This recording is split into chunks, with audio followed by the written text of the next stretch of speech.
Welcome to the Spark Report. John W. Davis and Pavi. You're watching us live on YouTube, HNB Media. What's up, Pav? How you doing? How you feeling? Good, man. How you feeling, bro? I'm feeling pretty good. We have a couple days into training camp. We're about a week away from the first scrimmage, and then we'll actually have one preseason game against the Las Vegas Aces. So I'm feeling pretty good. It is interesting to note, and I thought about this.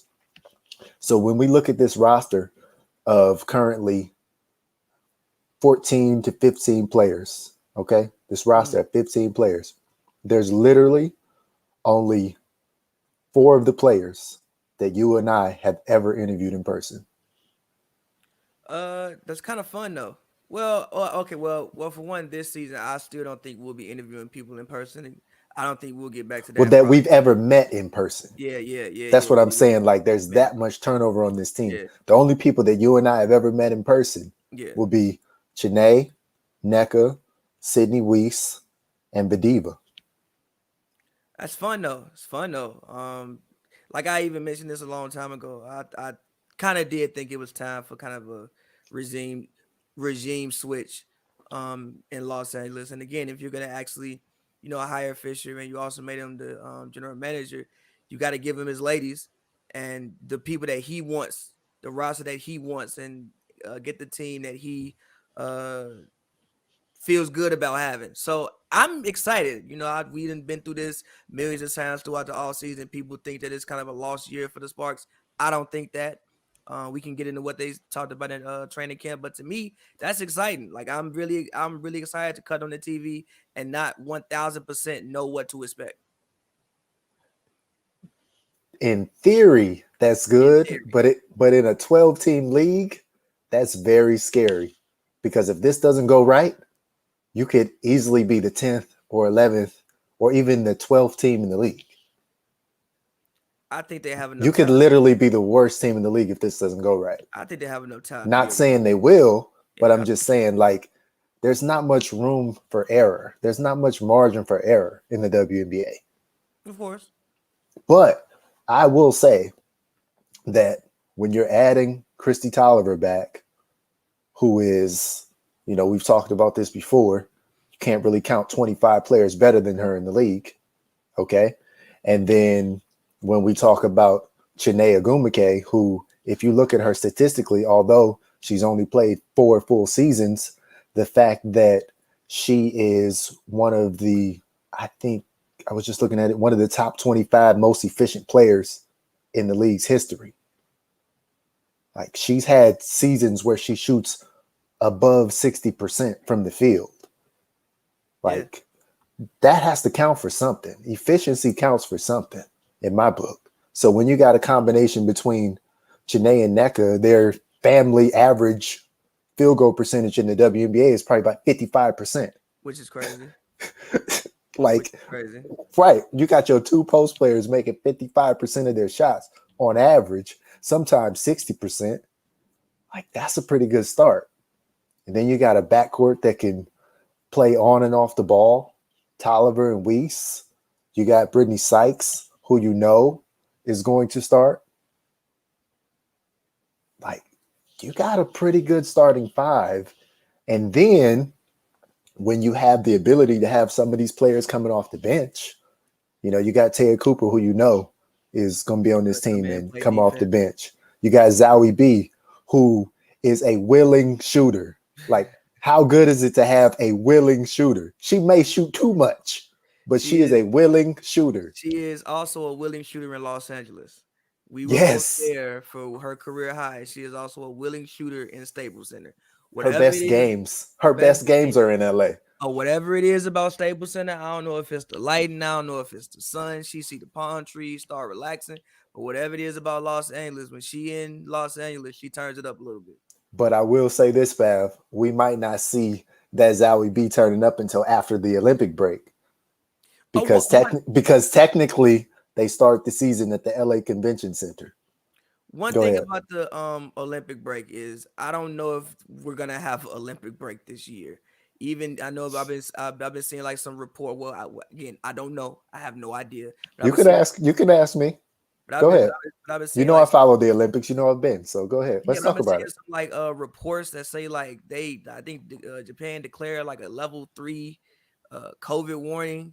Emergency. Yes, they Yeah, did. emergency warning. So Mm-hmm. I'm just wondering, how that Olympics thing is gonna work, especially with Very question. COVID. That's very astute. Let me tell you this, Bav. So myself personally, I normally get tickets to the games. And I had to return my tickets. They are not selling any tickets to international fans. So I'm I returning can't. my tickets for a refund. I don't even know why they selling tickets to their No, no, home no. base. Well, that's a question too. But these tickets were sold years ago.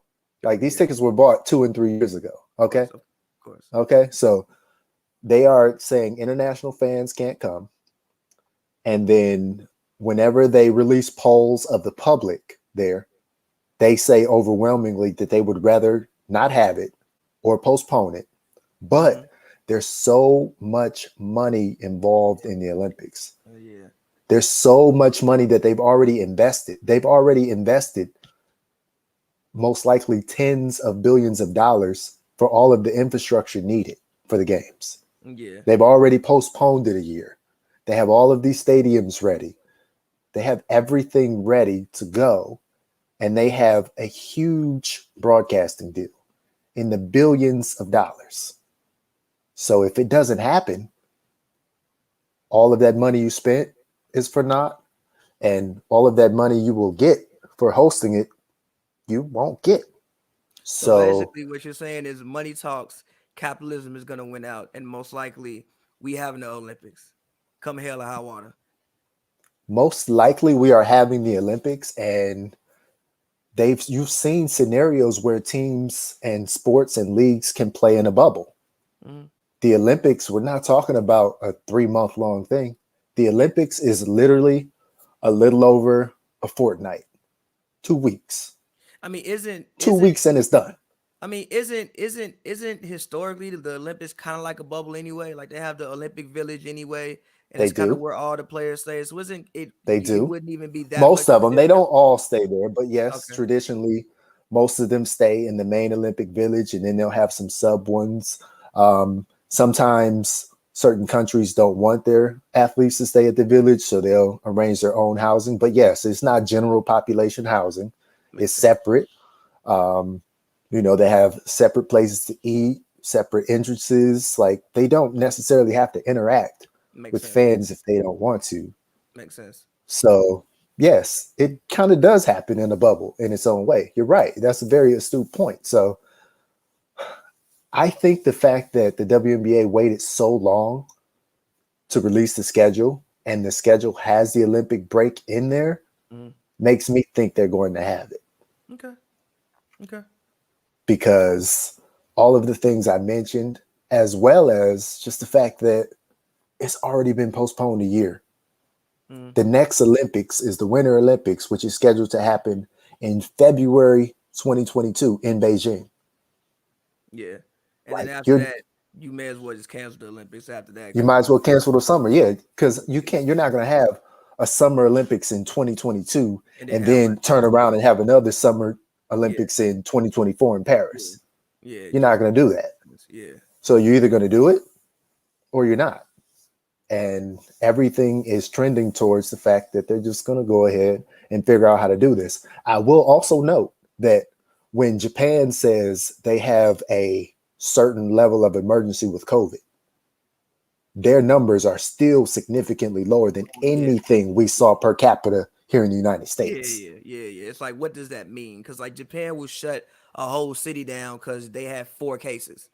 So like, what Well, does it's more than that, but yes, I mean, obviously it's like more than that, but like I remember just like I think they had like 10 cases or 20 cases. I'm good. Don't quote me on the cases. This was like a while ago. Japan has taken it very seriously. Yeah. That's what we're both trying to say. Basically, And but yeah. they're So like, they're dealing with an international event though. yeah, If it was totally up to Japan wouldn't have. and they were totally in control, they probably wouldn't have it, but they're not.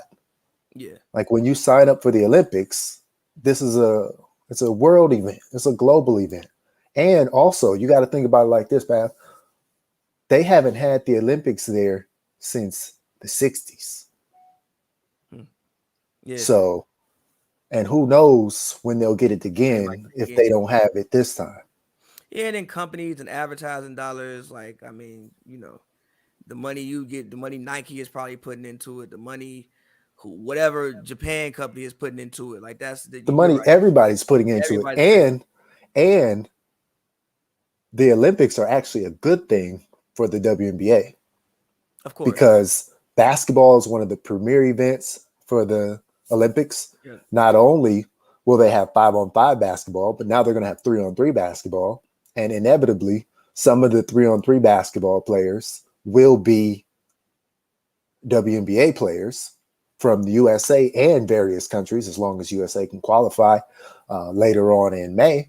But let's just assume they do qualify because their team is Kelsey Plum, Katie Lou, Alicia Gray, and Stephanie Dolson. They should be able to qualify. They've all played together, and they should be able to qualify. So you're going to have 2 Olympic medal teams. The women's 5-on-5, I mean, they basically guaranteed to win a gold medal. They haven't lost a gold medal in so long. I don't know about the 3-on-3, but regardless, you're going to have all eyes watching basketball because it's one of the premier sports. It's, you know, it's track and field, basketball, gymnastics, and swimming. Also, yeah. also for the W, I think the so Olympic, then to come after the Olympic break, like there'll be so much attention being paid to the WNBA after that. Yeah, and also I just think it's a good time for them in general, and also the fact that it falls like that break does fall this year, and also during that time is great for them because it's the 25th season. So you know a lot is being made. Like everybody got new jerseys. This is a real celebration of women's basketball. Like this whole year just feels like that to me. So I think it's the perfect time to also go and try to take the game abroad and also expand the game and also get more eyes to the game. Like even when, you know, we both started covering the league 2 years ago, I will say even like this draft, I never saw so much coverage of the WNBA draft. Like 2 years ago, I don't really remember seeing any like coverage of the draft on Twitter. I don't remember seeing a Bleacher Report tweeting out, you know. No, and 2 years ago, it was a live draft where they could go in person. Exactly. But also I think that for the the non-live draft has helped. Honestly, I do. You know, I think seeing the families and seeing these players, I actually prefer the non-live drafts better. Just seeing these families in their actual element. I think it adds another level of just excitement. Like even I forgot who got drafted. Who got drafted and their mom started dancing and it the became grandmother, like, Michaela, from Michaela. UCLA. She got drafted. January. She got drafted. Yes. And like the grandmother started dancing, it became like a whole meme thing. Like those Look, grandma was dancing so hard she was shaking the camera. But no, like having her being able to share that moment with her family in That's viral. Yeah, but her being able to share that in a space that she feels comfortable in, and you know, so everybody can go because usually the draft maybe you get like 4 or 5 people, you get a table. You get a table. So how many people fit at a table? But if you're doing it in your house and you just bring the camera crew, you can have family, friends, the whole everybody in the house, and it just makes those moments. But you know what though? I think grandma would have did that in person too, though. She probably let's keep it real. Grandma would have been there and she would have did that in person too. She probably would have, but I just thought it was cool. So yes, I'm with you. I hope the Olympics can happen safely, and I think it would be a great display for women's basketball. Just this whole year in general would be a great display for women's basketball, and also even with, you know, we talking about having basketball fever, it's gonna like the finals will be just now ending. You know, so you know, you may have a basketball craze. You know what, we got the W for you right here. So let's talk about the Sparks draft because you mentioned the draft. So the Sparks, a couple days before the draft, at first they just had the 10th pick. And they were like, nah, we can't just be good with the 10th pick. So they traded their 2022 first round pick to move into another pick in 2021, and they got the 7th pick. And Derek Fisher says the whole time they were targeting Jasmine Walker, a 6'3" post player from Alabama who, get this, Pavi, you know what I'm about to say, shoots 40% from 3. That was the first thing I How do noticed. you not draft that?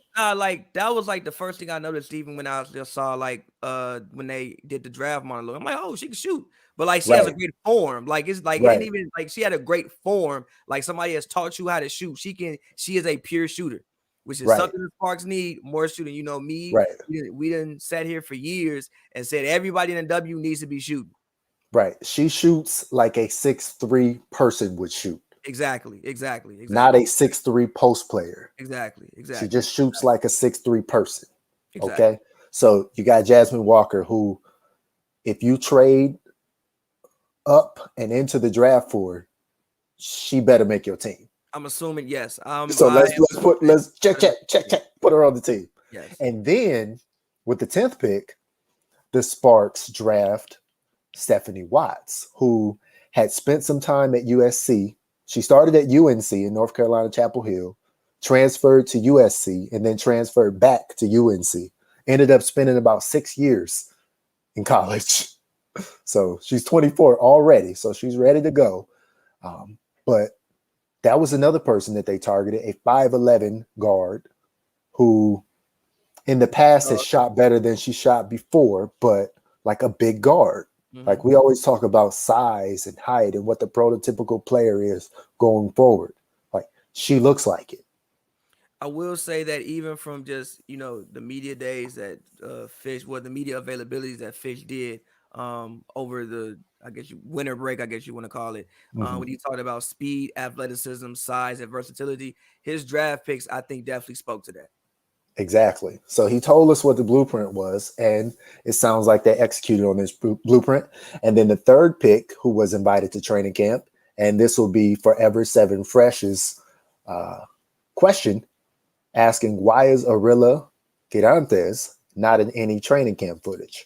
Very astute that you picked that up. I noticed that as well. She is not currently signed to the roster per LA Sparks website. That's my answer for you. She is not on. She is not on the roster. I'm looking at the Right. roster right now. She is not on the roster. So if you're not on the roster, Yeah, she you ain't on the can't team. be in training camp. Hey. Now, past that, like I'm not trying to, be fresh with you, but past that, I'm going to investigate into it. But when I did my mock draft with Winsider and everybody picked before me and it was down to me, I picked a player who I thought I could draft and stash. I picked, yes, Sabrina, she was on the training camp roster. So yes, she has been invited to training camp, but she's not on the official roster right now as of this time on the website. So That is all I can say. I don't. Yeah, I don't. Pappy, you looked at the website, right? I'm looking at I'm looking at it right now. There are 15 players on there, right? I can share my screen. Matter of fact, here we There go. is no Arilla Share screen. Quirantes on there. Share the screen. Window. Where is Stream But anyway, but yeah, so she's not there. But what I'm saying is, so share. yeah, See if I don't go to know if y'all G, can see this. go to G. I don't see it. She's not there. Okay, Oh, yeah. so there's 15 She there, not. and we know Maria Vadiva is not in camp right now because Maria Vadiva is playing on the super team, Ekaterinburg. And they just finished their season, so. But Maria will have other stuff to do after this over there in Europe. So I don't know. I can't answer that, but I'm going to ask. I'm going to figure it out. But what I want to say is, so when I did a mock draft with Winsider, it all fell down to me, and I drafted a person who I could draft and stash because I thought I already had enough on this roster, especially if I was going to keep my first round pick. And now the fact that they have 2 first round picks that you pretty much want to keep, like, you're going to look pretty bad if you're cutting one of those first round picks. Not saying they can't do it because there's precedence and you could do it, but you want to keep your first round picks. Yeah. Also, like, these are the picks that give you salary cap flexibility down the line. You want as many players who are not getting veterans maxes and then protected contracts and making 100,000 or 200,000. You want as many of them as possible to build out and balance a roster. because the Sparks are going to be one of the only teams that are going to carry 12 players at the beginning of the season. So first of all, that's commendable that they're probably going to carry 12 at the beginning of the season. So I give them a shout out for that, because there's so many teams that's just going to be sitting up here with 11. Like we always talk about a league of 144. Like that's the new shout out to Chiney Ogwumike. That is her documentary's name, 144. But if she had to name it at the beginning of this season, it'd be the 137. But that's gonna make training camp. But that makes training camp so difficult, because obviously three of these ladies have to get cut. Yes. And when you look at the roster, to me, I think everybody's a pro. Like Yes. everybody, I don't think there's anybody that the Sparks have on their roster that I look at them and say, you know what, they shouldn't be in the W. No, all of them are pros. Right. Nobody is there just to be a training camp body. Exactly. Which I think makes training camp extremely competitive, because you got 15 people fighting for 12 slots. Really, you got Nah, really, you don't even have that many. Let's keep it real. I'm saying, really, you got about 6 people fighting for 3 spots. I don't even know if you got that. I don't even know if you got that. That's even strong. I mean, if you want to keep it funky, fresh, you might have like one available spot on this roster. You might have. If you want to keep it funky, fresh, it's like one open spot. Yes. So you got what, 5 people fighting for one spot? And honestly, you probably don't even have that one open spot. As long as somebody shows the fact that they're willing to compete, like Brittany Sykes said, and they're willing to do the little things, the people that are supposed to be on this roster are probably going to be on this roster. It's going to be hard to cut your first round picks. Yeah, really hard. Okay. And then you already got protected contracts, and then you got vets who've shown things. And then you got a young player like Cooper. You know you're not cutting her. You got Simone Augustus. Why are you letting Simone Augustus come if you're going to cut her? You're not cutting Simone Augustus. Right. You're not doing that. Oh, no. Twitter would be up in arms. Right. So Sabrina is giving us her starting lineup. She's thinking Wheeler, Tolliver, Sykes, and Chiney and Nneka Ogwumike. That's what I'm thinking too for the starting 5. I would rather Zowie B, but that's probably what it's going to be. Zowie B can start when Nneka is at camp, when Nneka has to go do USA stuff. I would personally bring Chiney off the bench, but that's just me. You know, I'm a component of 5 out and okay. So you would start Wheeler, Tolliver, Sykes, Nneka, and Zowie B? Yes. I think another interesting starting lineup could be, and I'm not saying this to be disrespectful, but I think Sykes could be a good just straight up guard and not wing. So if there was ever a way to have her start at the 2, I think that would give them a lot more versatility. Because when you have to start Sykes at the wing, although she's, long and athletic and everything like that, that means that, one of those other 2 guards, if she has to guard the toughest defensive assignment, which is, what she wants to do, then you might have a little mismatch if you got a 5'7" guard guarding somebody who's just a little too big for him. So question, in that situation, who you bringing off the bench, Christy or Erica? You know my answer. I don't know. I'm asking a question. I don't know. I'm bringing Erica Wheeler off the bench in that situation. Hey, man. Just confirming. That's all. If I bring in Christy Tolliver off the bench, I might as well tell her to go home. I mean, No. Hey, look, there have been some great 6 men, 6 women in basketball history. Manu Ginobili came off the bench. Yeah, but nah. I'm just saying. I 1000% agree with you. I feel you. I understand. I'm just asking the question. That's all. To quote the Chicago philosopher, yeah, but no. That's you. Yeah, but no. No. It would be great if Sykes could start at the 2. But essentially, they just going to run a 3-guard lineup, and that's what it's going to be. Which is why I would start Zowie B, because again, even when Fitch talks about running pick and roll and getting people in the paint, what better way to get somebody in the paint? But then by spacing the court and having a center who can play on the perimeter and who can also pick and pop and not just roll. How about this then? So if you really want a 3-point lineup, how about this? How about Chrissy Tolliver? How about Sykes? Because I mean, you got to have Sykes out there for defense at all times, and she's an improving shooter. How about Weiss? How about NECA? No. I can do even better than that. Let me start over. You ready? You want the ultimate 3-point shooter lineup? Listen. How about Chrissy Tolliver, Sydney Weiss, Jasmine Walker, NECA, and Zowie B? It's a big lineup too as well. It's a big lineup. I mean, again, Fisher's whole thing was versatility. Not to start, but at some point, like, bombs away. Why not? It's a nice lineup. I don't have an issue with it. But again, look at what we're doing. We're putting out a lot of different scenarios for the Sparks. I think this is why when people were complaining about this roster, why I had no complaints about this roster. I think they have a lot of interchangeable pieces, and I think they have a better constructed roster than what they've had the past couple of years. A much better constructed roster than what they've had the past couple of years. I think they have a better roster than most people across the league think they have. That's my thing. You know, I'm in conversation with different people and they'll tell me, oh, Sparks are not going to make the playoffs. Oh, the Sparks got so much worse. The Sparks, this, that, and the other. And I'm like, is NECA not great? Is Christy Tolliver not great? Is Janae not an all-star? Is Zowie B not willing to shoot like 8 threes a game?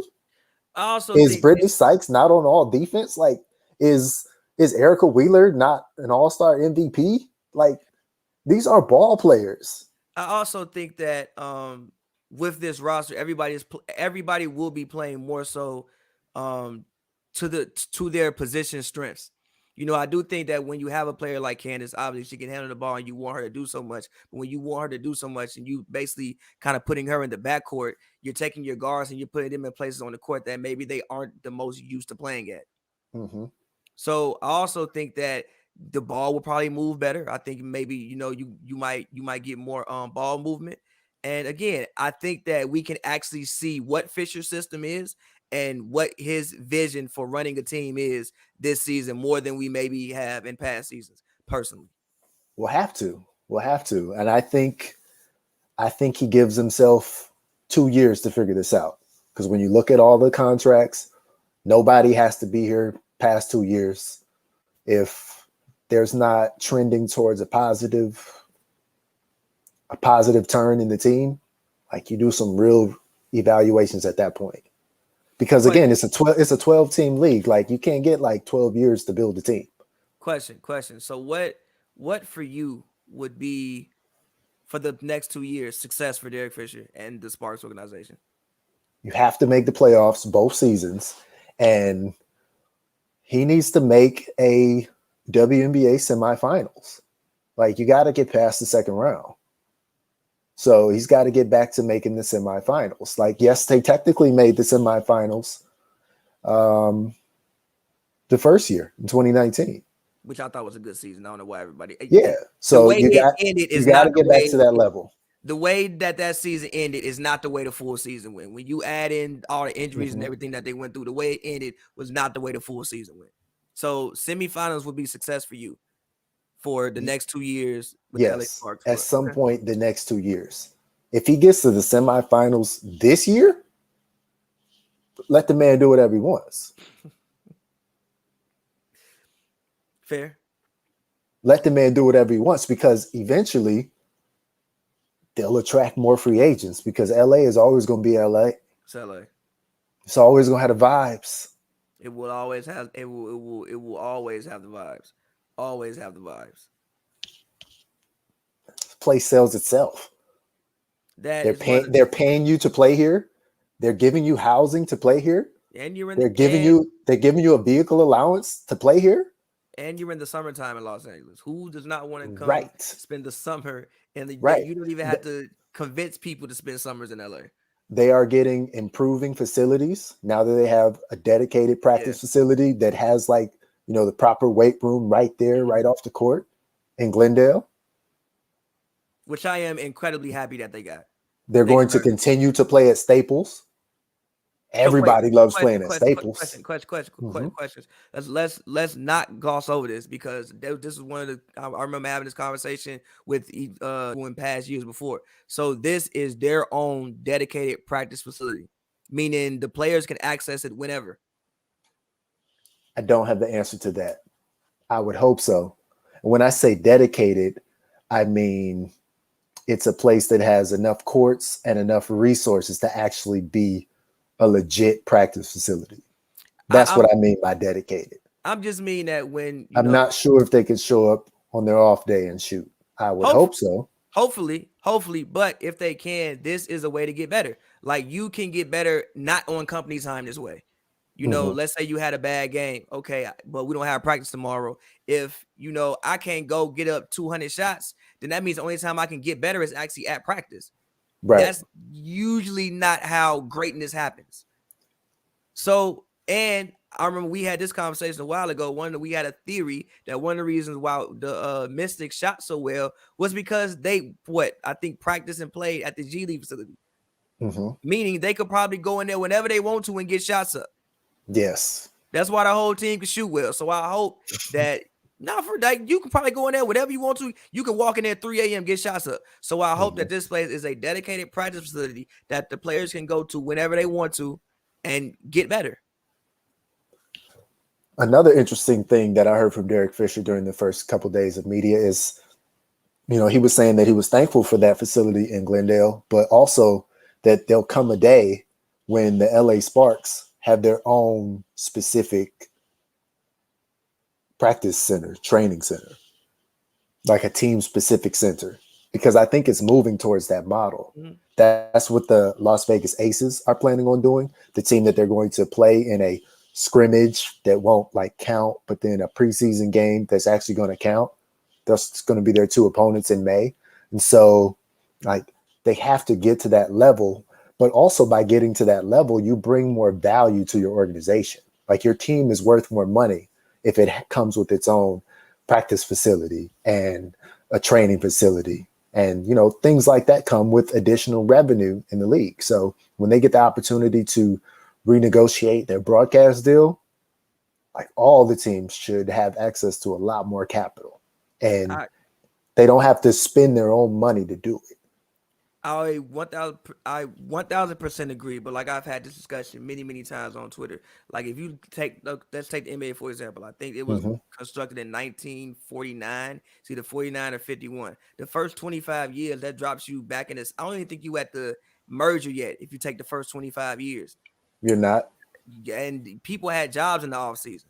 So again, like, yes, the league is developing, is growing. You see it growing every single year. And I agree with Fish. There will come a day that one day they'll have their own facility, training facility, maybe their own plane and things like that. Like I remember even watching the Bad Boy Pistons doc. I think the Pistons were the first team to take charter planes.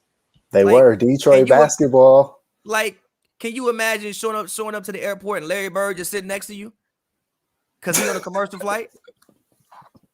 No. So again, these things come over time, and I 1000% agree with Fish that one day they will have their own. They come over time and they matter. Exactly, they matter as well, and I'm also happy you said it brings value to your franchise because it does. Those things are all assets. So yes.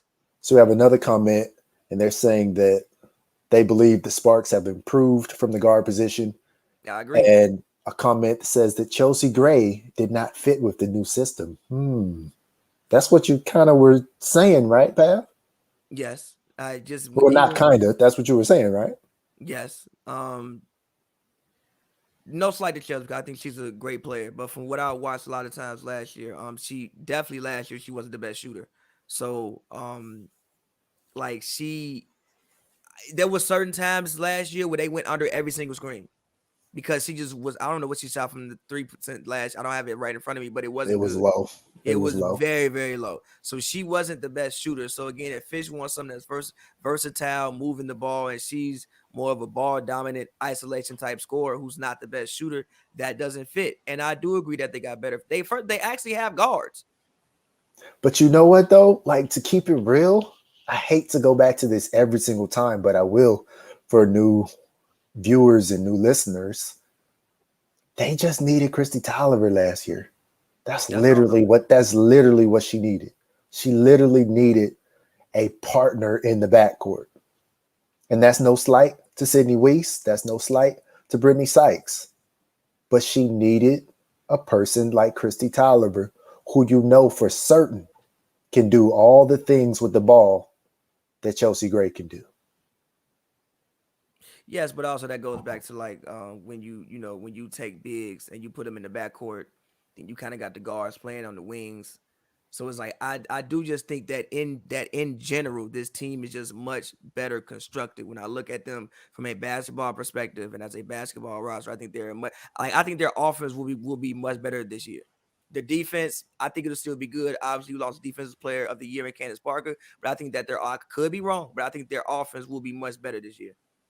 You lost a defensive player of the year in Candace Parker, but you have somebody who thinks she should be in consideration for defensive player of the year in Brittany Sykes. And you have Nneka Ogwumike, who probably should have won defensive player of the year before because she's been on 4 first teams defense and just hasn't won one. And you have Unless Zoe I'm B who's wrong. 6'7" and can just do this. you have a center who's Yeah, 6'7" I mean, and no, she's 6'5". Let's get it right. She's 6'5", and if you listen to the Sparks, they kind of did like this little funny thing on social media, like to pass around the phone where one person said something about the next person they passed the phone to. I think Simone Augustus basically said, "I'm passing the phone to somebody who can't jump." And then who showed up? Zoe B. So yes, yes, but that's she's not gonna be out there jumping like Christina Nigwe. Yeah, I'm saying, but like most defenses help defense anyway. So as long as you going back to Fizz, as long as you communicate and you're in the right position, you can still be a solid defender without being able to fly through the skies. Communication was the key word that I took away from the first 2 days, because I think that's going to be important. It's important with the fact that, the whole team is basically new, and there's literally 3 people who have been in a training camp with Derek Fisher on this team. So everybody is essentially new. A couple of the people weren't there last year. So the only 2 people that's played for him both years that's going to be here next year, guaranteed, is Nneka. Most likely, Sydney Weiss, but she has an unprotected contract.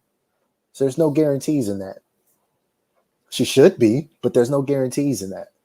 Luckily for them, though, when I do look around, I think that they have very just vocal ladies with bright personalities anyway. Like Brittany Sykes, I can't imagine her being quiet on the court.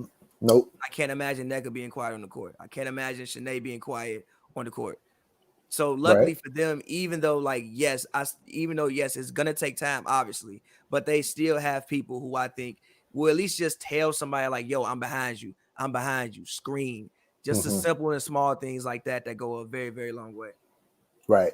And if they're willing to do that and play for each other, like they always say, and they're willing to give effort on defense, I think Coach Latricia Trammell showed a blueprint for how they can continue to be, a top-rated defensive team. Everything that Candace was doing, Nneka. I mean, it's really that simple. Yeah. It's really that simple. Yeah. Yes, there's a difference in height, but come on. Everything Candace was doing, Nneka can literally do. Yeah, Nneka, I've almost never not seen Nneka in the right position, no matter who she's guarding. Right. And how often did we see in the first year that we covered the team, Nneka as the center? So Nneka was in those positions defensively. And she did just fine. This year, it just happened to be, or last year, it just happened to be Candace Parker. And so she got the rebounds, and she got the blocks, and she got the praise. Question for you. What do you think Nneka's role is offensively now that she is the main leader? When you get the ball, Nneka, I want you to shoot. I want you to shoot. I want you to be the leading scorer on the team. I want you to be the leading shot taker on the team. And I want you to be one of the top three-point attempters on the team as well. I literally want Nneka to shoot like as much as she can. Like, I would not be mad if I saw a 20-shot game by Nneka. What is a good number of threes for Nneka per game this season? 4. You want 4 attempted threes? That's 4. fair. 4, I want a lot. I want a lot. I don't know if I want I want a lot because you have to think about where's her sister Chanae comfortable at. Like, yeah, she says she wants to expand her game and face up and shoot and all that stuff. But I'm not putting her out there outside the 3-point line every single time. Like, there's going to have to be some give and go. Like, yeah, you could do that with Zowie B. You could do that with Zowie B every time. Together, so that makes sense. Right. You could do that with Zowie B every time. But, Zowie B's not going to start every game. There'll be some times when Zowie B and Chanae start together. That'll be interesting. That'll be very interesting when we see that. Because I don't think Nneka will play every single game this season. Like, at some point, they're going to have to let Nneka go to the Olympics. They have to let her go to training camp because she should be on that team. Like, if Nneka's not on the Olympic team, something's wrong. Because she committed to the team for 2020, and she had that contract where she didn't go overseas. She's been to all the training camps that I know about in 2021. Like, she's committed to that. And this will be Nneka's first Olympics. As great as Nneka is, this will be her first time actually making the Olympic team. Come on, man. She got to make it. So she's making the Olympic team. So there's going to be, some versatility going on in the roster and in the starting lineup. There might be a day when, if Christy Tolliver says the most important thing for her to maintain and improve this season is to be healthy, there may be a day where the Christy Tolliver needs a game off. So your starting lineup's got to change then. We know injuries happen. It will almost be impossible for everybody to finish the season without any level of injury. They just happen. So there's versatility in the starting lineup there.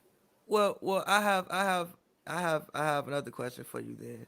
Do you think, based off that, and also knowing that there's probably going to be an Olympic break at some point in time, do you think, how can I phrase this? The lineup should be more fluid to start, as in, like, you should just go out there and not have so much of a set lineup and just try different things, knowing that the break coming and we're going to be missing one of our key players for a week or two anyway. Do you think that that's something that should happen? I think the rotation should be more fluid. I don't think the starting lineup should, because I think the starting lineup is where you show appreciation to your 4 or 5 best players. Like, you are a leader on this team, Christy Tolliver. You must start. Brittany Sykes, you are a leader on this team, and you gave us a deal by not taking as much as John and Pavi thought you should have. So you need to start. Nneka Ogwumike, you are clearly the captain of this team. You have to start. So, that's 3 right there. Erica Wheeler, we dang near paid you a max contract. So, like, in the beginning of the season, you need to start. She's probably starting. So, and if she starts in the beginning of the season, right, she's getting paid like a starter. She's getting paid like a starter. So she got to start. So, like, there's certain people that just have to start. Now, will they always finish the game? I don't know. But you got to show reverence to those top 4 players. That's fair. And I think fairly, like, those are the top 4 players. And yes, we can debate whether Chanae or Zowie B is the 5th best player, but I think it's Chanae. No, wait. I think Chanae is the 5th best player. I just don't think she should start. Okay. I don't always think your starters have to be your 5 best players. But I know she's more comfortable starting. I know it makes her feel more comfortable. Well, then there's that. And Zowie B's got the money. Zowie B's technically making more money, so I mean, she's got that on her. But I mean, as we know, Chanae is making her money other ways. Yeah, the WNBA salary is just 10% of what she's doing. It's literally 10%, Babby. That's comedy, but I'm sure literally 10%. Like, shout out to Chanae Ogumbuke, because that is literally 10% of what she's doing. A DoorDash deal. Well, she has a DoorDash deal. Has the commercials still come on TV? She has a DoorDash deal. I'm sure she's fine. More than fine. She's good. She's good. But right. So, but that's a conversation that, you know, Fisher has to have, and hopefully he's had it already. Like, Zowie B should know her place. And even if she doesn't start in the beginning of the season, I guarantee you there'll be a game that Zowie B starts. Of course. Christina Nigwe started last year. Nobody thought Christina Nigwe was going to end up starting, but she started. And gave you quality minutes. Right. I was never mad at Christina Nigwe minutes. Right. She did nothing but come in and play hard. So there'll be opportunities for people. I think there'll be an opportunity for Taya Cooper to start at some point this season. I think there may be an opportunity for Sydney Weiss to start at some point this season.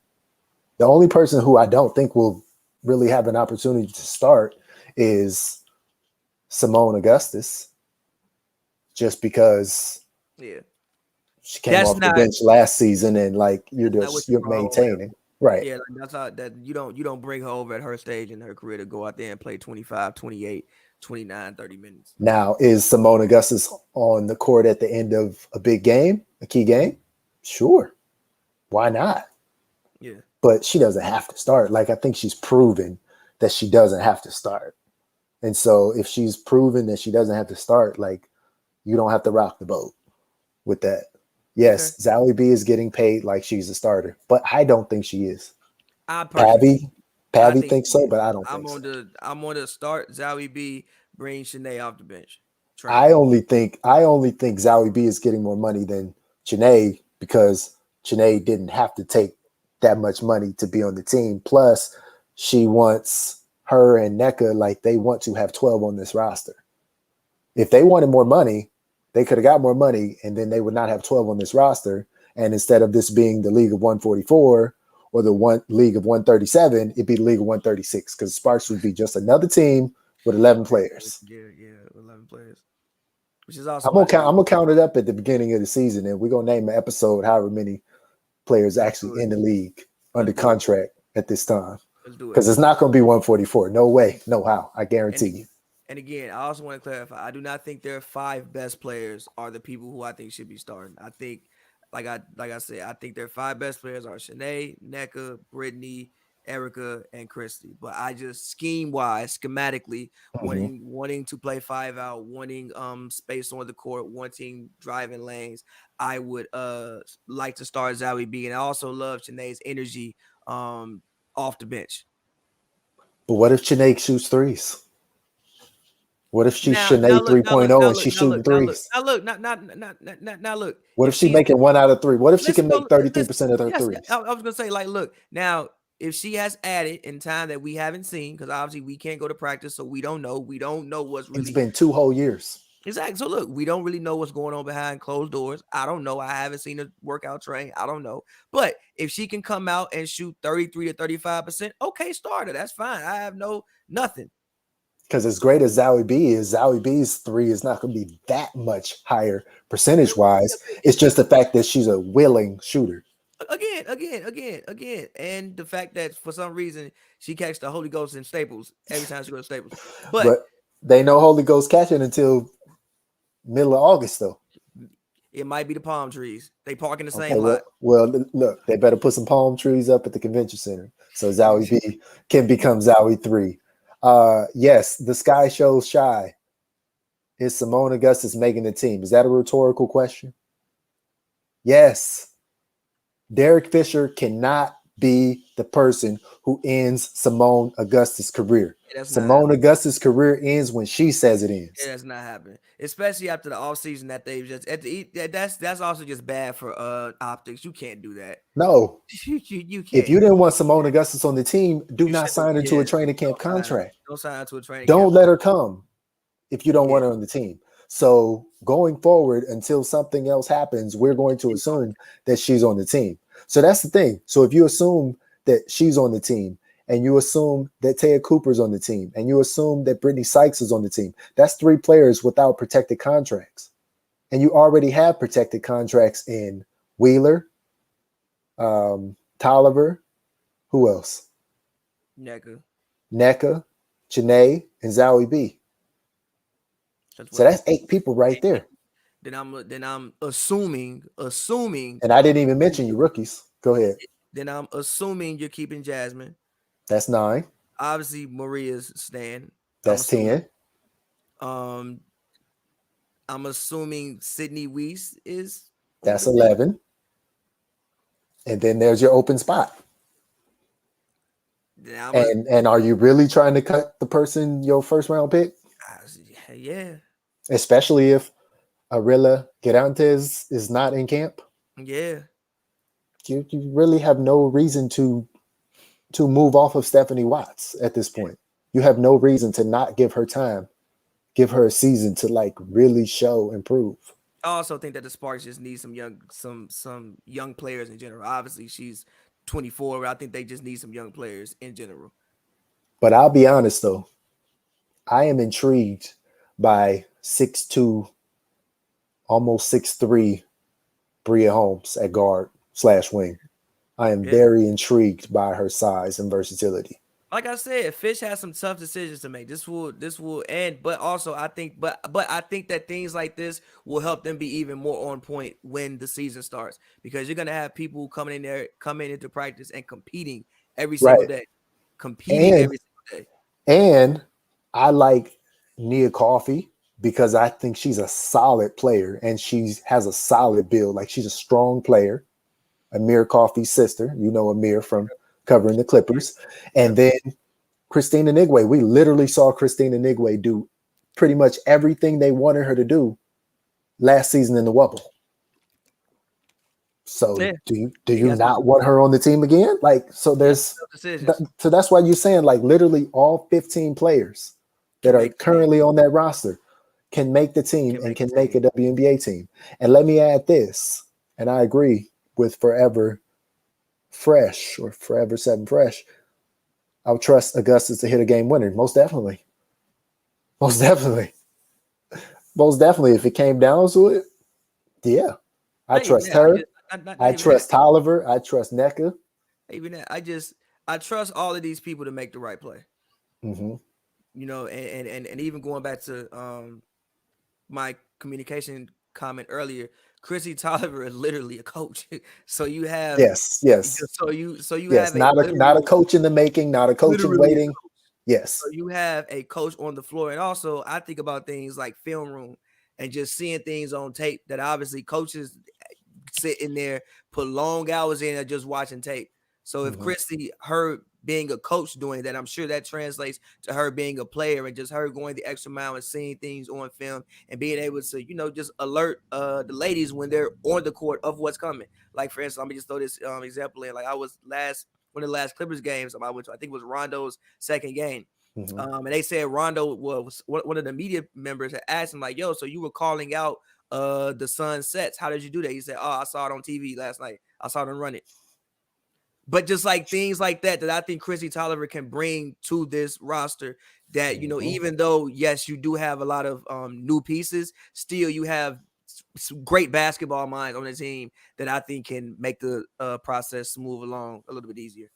And to go to your point, that's what Chrissy Tolliver told us that she literally did last season.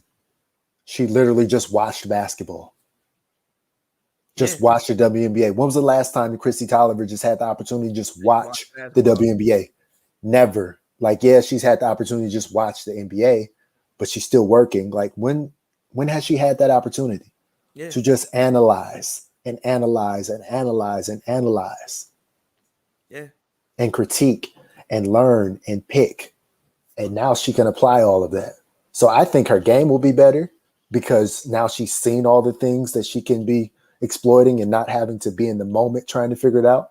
And also, like you said, I think that her ability to translate what the coaches want to do and what the other team is trying to do, like, that's worth a couple wins in itself. So if And you think the Sparks are a 500 team, just because Chrissy Tolliver's on the team, that's got to make them a better than 500 team. And also, obviously, I don't want to say she's old, but she's not 25 anymore. She's You know, 34. yeah, and coming off the championship run, like I remember, she was dealing with some knee issues Yes. when it. So just even getting the time to really sit down and rest, and actually Mm-hmm. being able to rest your body Right. and making 2 sure that years, basically. I mean, it's 21 months, exactly and making 20 sure months. that you are fully healed, I think can go a long way for her. That's going to be the key for her is health. That's going to be the key for NECA is health. That's going to be the key for Chene is health. Even for Brittany Sykes, health. Like that's going to be the key for all of these players That's is the staying on the court. that's the key for everybody in the league, though. Health. It is. Key for It is. everybody in the league. It's not like you're going out there and playing 82 games. I mean, you Right. even saw last year if you sprained an ankle, you Yeah. you might be going home for the year if you sprain an That's ankle. go, that's going to be the key for Candace Parker. That's Yeah, going to be the key for Chelsea Gray. be the key for I everybody. mean, we saw the difference between a healthy Candace Parker in 2020 and a non-healthy one in 2019. We literally saw it with our own eyes. Yeah, She felt it. She experienced it. The same with Chelsea Gray. Like we saw a healthy Chelsea Gray in 2019, and we saw Chelsea Gray dealing with stuff in 2020. And what yeah. was the difference? One was a first team all WNBA player. The other one was frustrating people and frustrating herself. I'm hollering at you saying she was frustrated. I was not expecting you to say she was frustrating people. It's just the word choice was hilarious. She was frustrating people. It's She hilarious. was because people know what her potential A is. hilarious word They choice. know that she can be the best guard in the league. And when you Yeah, see the best guard in the league shooting 25% yeah. for the majority of a season from three, I think her offensive rating at one point was like 96 or something like that, which is not good, by the way. right. But you know she has to be out there and play, and you know she wants to be out there and play, but she's basically walking around in a walking boot half Yeah, the time in the bubble. yeah, But she's out there giving it all, competing. yeah. But there's only so much you can do physically if you're not at it, you know? But again, that's why I think, health is paramount for the Sparks. But I think for the Sparks, it's going to come down to mental. It's going to come down to words like communication. It's going to come down to words like passion and concepts like that, because they can all play basketball. We're not talking about a roster that is a void of talent. Like they have basketball players. You take any of those starters, or even the sixth woman, or even the seventh or eighth, and you put them on other teams would be happy to have them. They'd be happy. Every team in the league would be happy to have Chrissy Tolliver, and most of them would start her. Most teams would be happy to have Erica Wheeler, and half the teams would start her. Every team in this league would figure out how to start NECA, and they would feature her in the offense. Most teams in this league would start Brittany Sykes. Every team would love to have Zowie B shooting threes. And every team would love to have an energetic player like Chinea Gumke. Again, we can start to wrap it up soon, but which was the one thing again where people were so I think people looked so much at what the Sparks lost because again we're talking about some of the biggest names Mm-hmm. in basically some of the biggest names in basketball. Actually, I would want to say no, some of the biggest names in basketball are people that they lost, and I don't think enough people looked at what was still left and Right. also what they added, and I also don't think enough people try to listen to what Fisher's concept was for this basketball team. And I think Mm-hmm. the Sparks are going to shock some people this season. I really, really do. I don't think that we're going to see a drop off. I think that they're going to continue to be one of the elite or the better teams in this league. And I'm excited to see what they do personally. This is my thing. This is my thing. So obviously, Candace Parker is who she is. But if Candace Parker is replaced by Chinea Gumake, you can live with that. You can work with that. As great as Chelsea Gray is, if Chelsea Gray is replaced by Christy Tolliver, you can work with that. As much of a microwave as the microwave Raquana Williams is, if she is replaced by Erica Wheeler, you can live with that. So, I mean, that's the major three right there. And so they're replaced by people who can come in and do what they do, whether in the starting lineup or off the bench or positionally or what. And Derek Fisher kept telling us what he was trying to do. He kept telling us what he was trying to do. And now, hopefully, he has players that can do what he's trying to do. We gonna see. We gonna learn. You know, remember when your grandma used to say, "You gonna learn today." You gonna learn today. We gonna learn. We'll gonna learn real soon. See. We gonna learn real soon. We gonna see. Honestly, we'll learn on May 8th when they play that scrimmage at the convention center. Not scrimmage, when they play the preseason game, like not the scrimmage one that's going to be on the second, but the actual preseason game against the Aces. We'll learn real quick when the Aces are rolling out Cam Page and Wilson and Chelsea Gray and McCautry and De'Erica Hamby and everybody else they got on their team and Raquana Williams. And then the Sparks roll out who they roll out. We're going to learn real quick when it's starters versus starters. Yeah. Like if they just get whopped, then you say what you want to say about the Sparks. But if they compete with the Aces, who are a favorite to win the championship right now, like if you don't have the Aces in your final, something's wrong with you. If you're looking at this league on paper and you don't have the Aces in your final, something's wrong with you. Like you can't name two better teams that are better than the Aces right now. We haven't played any games, but you can't name two teams that are better. Sydney Weiss has earned a bigger role. I think she's had some nice roles these last 2 years, and we just have to see what happens because playing time is going to be at a premium. But Sydney Weiss should definitely be on this team. At this point in time, Maria Bediva feels the scoring that Candace left the team with, but Maria Bediva will not be here until after the Olympic break, so can't really count that. Yeah. Can't really count that. Yes, I mean, if you have Maria Bediva from the jump, I love you, Chinea, but I might start Bediva. I mean, I've said and NECA. I mean, I've said for years Maria needs more playing time, but it's just like because we saw it the first game when she played in 2019. She had 24 and 10, and then she had to dip and go do her overseas stuff. Yeah, 24 and 10, and she made threes. I think the only thing holding her back is playing time and her being allowed to really just playing time. I think she just needs playing time and to just gather her own confidence in the W. You know, I'm sure she has it overseas because I'm sure she, is obviously a key contributor to her team over there. But I think that she just needs to get just get playing time and have success in the W to become who I think she can be, and that's one of the best players in the league. So, and she's still the youngest player on the Sparks. Yeah, which is still crazy. Just by a couple months now, but still the youngest player on the team. Yep. So, all right, I want to leave you with this, Pav. So I did a story on Winsider, and I did a ranking of the Sparks' best players under 25. I'm gonna give you my rankings, and then you let me know if I'm right or if I'm wrong. I said the best young player on the Sparks under the age of 25 is Maria Bediva.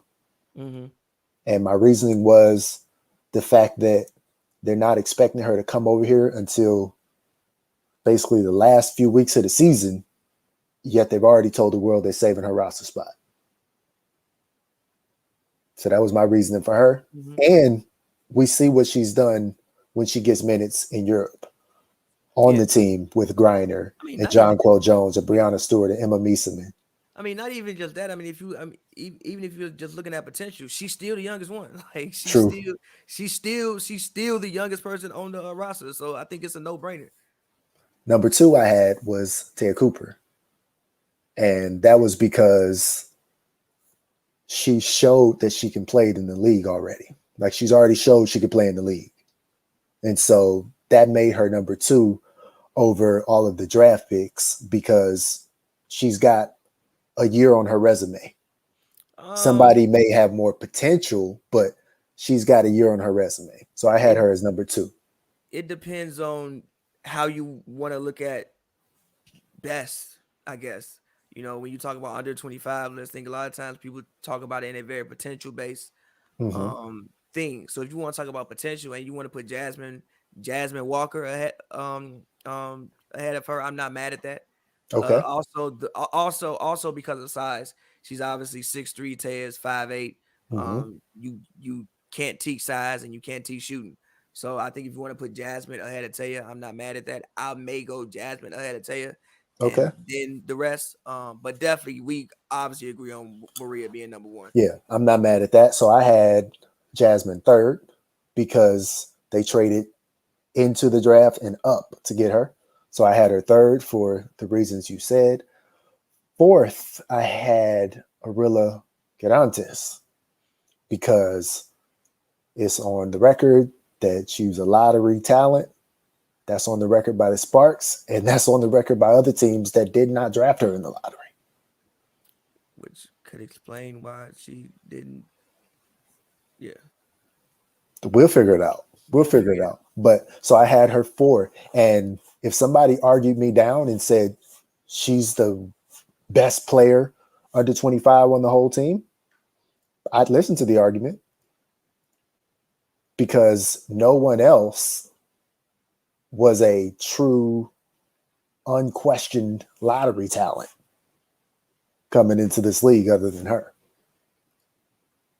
Now, obviously, she did not get drafted in the lottery. She was a 22nd pick in the draft. But so, yeah. And then 5th, I had Christina Nigwe because she's only 24 and she's going into her 3rd year of experience in the WNBA. And this will be her 3rd team. So, like, she's seen a lot of things. She's played for 20% of the league. And, like, we saw her contribute. And she does what they ask her to do. Like, you don't see her back down, and she's a physical player. I don't think you can get enough. What's the word I'm looking for?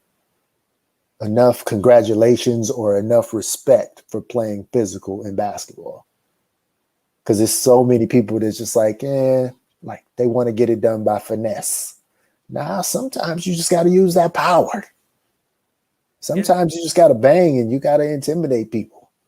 Yeah. So, like, use your strength. So I had her 5th. And last and not least, and this is not to slight her, I had Stephanie Watts last because she was a surprise 1st-round pick. In mock drafts, and clearly mock drafts were wrong. Mock drafts didn't know what they were talking about. But she was ranked for a lot of people as a 2nd or early 3rd-round pick. She's also 24, right? Yes. Which, there you go. So she's basically almost off my list before she even gets on my list.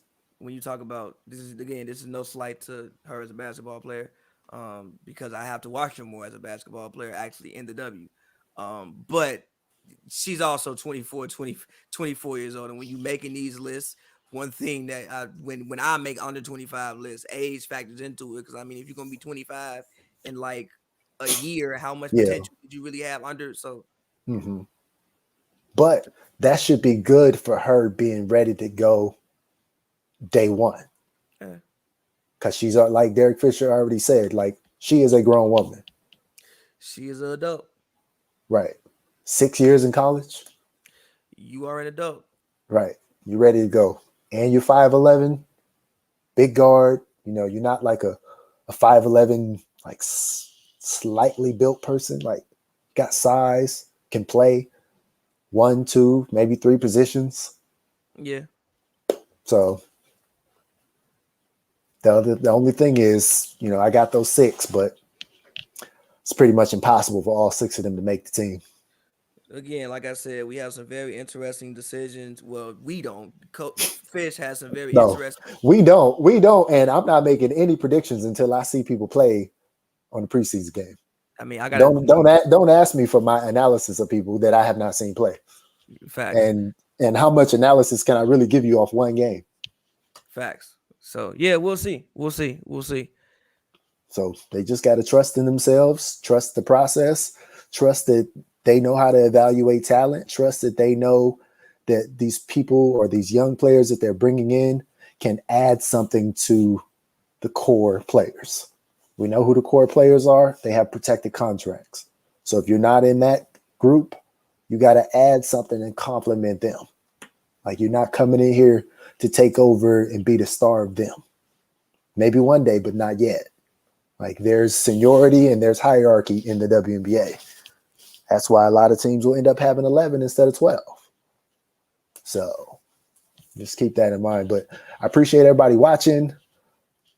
I appreciate everybody's comments on YouTube. I appreciate everybody who's going to listen to this a little later on the Winsider Podcast Network. Have to ask Pavi, as always. What's up? What are the projects you're working on? Where are we at with the songs about? It came out. You didn't see it? You ain't listened to it? It's out. It came out last week. Tell us. No, well, songs about women is out right now. I'll make sure I link to it in the end screens of this video. So please, guys, go check that out. We'll have videos coming soon. How many tracks? It is 10 tracks. It's really 9. One is a skit, but it's 10 records.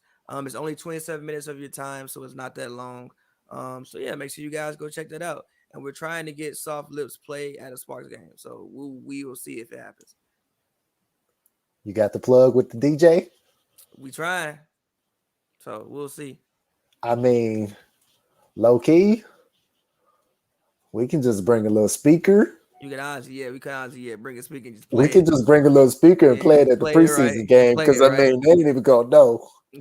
We just need that one. We just need like 4 seconds of it to play. Literally, we need that one part and cut it. We gonna make so let it be written, so let it be heard, so let it be done. It's gonna happen.